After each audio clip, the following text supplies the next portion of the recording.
आताच्या व्हिडिओमध्ये आपण प्रेझेंटेशन कसं करणार आहोत ते बघणार आहोत सोप्या पद्धतीनं. इथं गोल राऊंड टॅब आहे प्रेझेंटेशनचा, त्याच्यावरती क्लिक करा. नवीन प्रेझेंटेशन बनवताना खाली ॲड बटन आहे, ॲड बटनवरती क्लिक करा. आता मला समजा ज्याचं नाव द्यायचं आहे, समजा मी आता नाव दिलं संदीप बर्गे. त्याची बर्थ डेट 19/5/1996. मेल आहे फिमेल आहे सिलेक्ट करा. 28 एज कॅल्क्युलेट झालं. प्लॅन ॲड करण्यासाठी खाली ॲड प्लॅन लिहिलंय त्याच्यावरती क्लिक करायचं.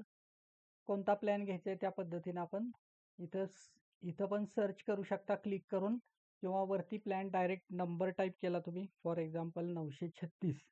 इथं मला तो नंबर इथं आलेला आहे समोर, त्याच्यावरती क्लिक करा. तिथं डेट ऑफ कमेन्समेंट आली, प्लॅन नंबर, जीवन लाभ, टर्म सिलेक्ट करण्यासाठी मी एकतर टाईप करू शकतो किंवा ड्रॉप टूलमधून मी 25 सिलेक्ट केलं. 25 सिलेक्ट केल्यानंतर PPT इथं 16 ॲटोमॅटिक सिलेक्ट झालेले आहे. इथं मोड ड्रॉपडाऊन ॲरोमध्ये मोड सिलेक्ट करू शकतो. जर समजा इयरली ठेवायचं आहे तर चेंज करण्याची गरज नाही. आता या ठिकाणी आपल्याला कॅल्क्युलेशन बेस्ड ऑन म्हणजे सम ॲश्युर्डवर करू शकता, प्रीमियमवर करू शकता, मॅच्युरिटीवर करू शकता. फॉर एक्झाम्पल मला जर एखादा व्यक्ती 50,000 रुपये प्रीमियम देणार आहे तर मी प्रीमियमच्या टॅबला क्लिक करणार आणि इथं खाली प्रीमियममध्ये 50,000 की मला इथं लगेच सम ॲश्युर्ड तयार झालेली आहे. त्याच्यानंतर इथं प्रीमियम आलेलं आहे आणि मॅच्युरिटी आलेली आहे. समजा मला मॅच्युरिटीवरती करायचं आहे, मॅच्युरिटी समजा 20 लाख रुपये मला मॅच्युरिटी पाहिजे.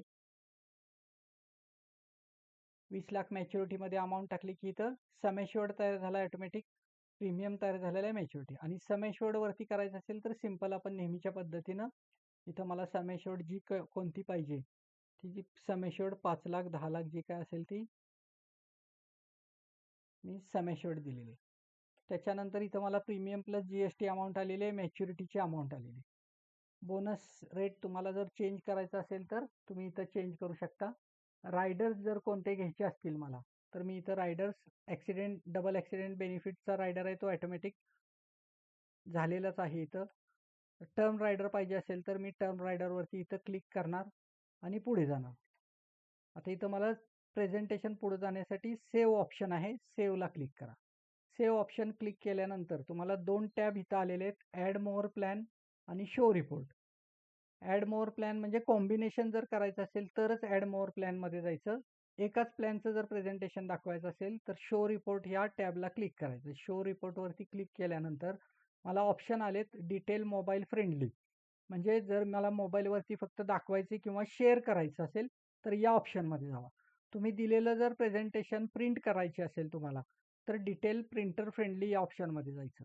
समजा तुम्हाला प्रेझेंटेशनमधले प्लॅनचे डिटेल्स किंवा बाकीचे डिटेल्स नको असतील, फक्त चार्ट पाहिजे असेल तर कॅश फ्लो ओनली या ऑप्शनला क्लिक केलं की फक्त चार्ट दिसेल. आता काही वेळेला एका पानावरती सगळं प्रेझेंटेशन पाहिजे असेल तर सिंगल पेज प्रेझेंटेशन मध्ये क्लिक केलं की एका पेजवरती त्याचे प्रीमियम, त्याच्यानंतर रिटर्न्स, त्याच्यानंतर सम ॲश्युर्ड, लॉयल्टी एडिशन किंवा बोनस जे काय असेल ते, मॅच्युरिटीची अमाऊंट, स्पेशल मेडिकल टेस्ट वगैरे ह्या सगळ्या एकाच पेजवरती दिसतील. हा जो ऑप्शन आहे चेंज थीम रिपोर्ट, म्हणजे ह्याच्यावरती क्लिक केल्यानंतर तुम्हाला जे पेजचं पहिलं पेज आहे त्याच्यामध्ये काय चॉईस करायची का तो ऑप्शन इथं ओपन होतो. आणि शेवटचा जो ऑप्शन आहे डोंट आस्क एव्हरी टाईम, याच्यावरती क्लिक केलं तर ॲटोमॅटिक मोबाईल फ्रेंडली किंवा तुम्हाला जो काही सिलेक्शन आहे ते ॲटोमॅटिक सिलेक्शन होईल. आता इथं मी डिटेल मोबाईल फ्रेंडलीवरती क्लिक केलं की माझं प्रेझेंटेशन ओपन झालेलं आहे. या प्रेझेंटेशनच्या पहिल्या पेजवरती पोस्टर जे काय प्रेझेंटेशनचं आहे ते, त्याच्यानंतर पुढच्या 2 पेजेसवरती मला प्लॅनचे डिटेल्स आलेले आहेत.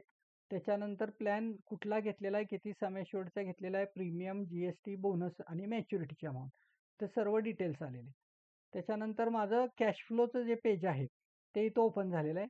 तर इयर एज वाईज त्याचं किती ग्रोथ होते, risk cover, normal, accidental, premium, total premium आहे, इथं रिटर्न्स आहेत, इथं टोटल रिटर्न्स आहेत, सरेंडर व्हॅल्यू प्रत्येक वर्षाची, लोन व्हॅल्यू प्रत्येक वर्षाची, त्याच्यानंतर नेक्स्ट पेजवरती गेल्यानंतर मला समरी आलेली आहे. मिनिमम रिस्कवर कितीपासून स्टार्ट झाली, मॅक्झिमम रिस्कवर कुठपर्यंत येऊन थांबली, ॲक्सिडेंटल मिनिमम रिस्कवर कशी स्टार्ट झाली, ॲक्सिडेंटल मॅक्झिमम रिस्कवर कुठपर्यंत पोहोचलेली आहे, टोटल प्रीमियम टर्ममध्ये त्यानं किती भरला ते आहे, टोटल रिटर्न्स किती मिळाले, सम एश्युअर्ड, बोनस आणि फायनल ॲडिशनल बोनस रिटर्न्सचा ब्रेकअप इथं दिलेला आहे. त्याच्यानंतर मेडिकल जर करणार असेल तर मेडिकल कुठल्या टोटल सम एश्युअर्ड किती आहे, जनरलला कुठलं मेडिकल लागतंय, स्पेशलला कुठलं मेडिकल लागतंय त्याचे डिटेल्स आलेले आहेत. आता तुम्ही इयरली प्लॅनप्रमाणे प्रेझेंटेशन दिलेलं आहे, परंतु half yearly, quarterly, monthly ECS किंवा डेली प्रीमियमचा ब्रेकअप इथं दिलेला आहे. त्याच्यानंतर खाली तुम्हाला डिसेबिलिटीचा चार्ट स्पेशली या सॉफ्टवेअरमध्ये एक निघतो. त्याच्यामध्ये तुम्हाला डिसेबिलिटी जर आली त्या पॉलिसी होल्डरला तर कसे पैसे रिटर्न्स मिळणार आहेत आणि त्याचा रिस्कवर कशा पद्धतीने राहील तो एक चार्ट इथं आहे. हा शेवटचं पेज आहे. समजा जर पाठवायचं असेल तर वरच्या बाजूला इथं PDF ऑप्शन आहे. JPG आणि PDF असे 2 ऑप्शन दिलेले आहेत. परंतु JPG वरती क्लिक केलं तर प्रत्येक प्रेझेंटेशनचं पेज आहे ते सेपरेट फोटोप्रमाणे जाईल आणि PDF वरती क्लिक केलं तर ते PDF प्रमाणे ते प्रेझेंटेशन एकाच ह्याच्यामध्ये जाईल. या पद्धतीनं तुम्ही प्रेझेंटेशन करून शेअर करू शकता.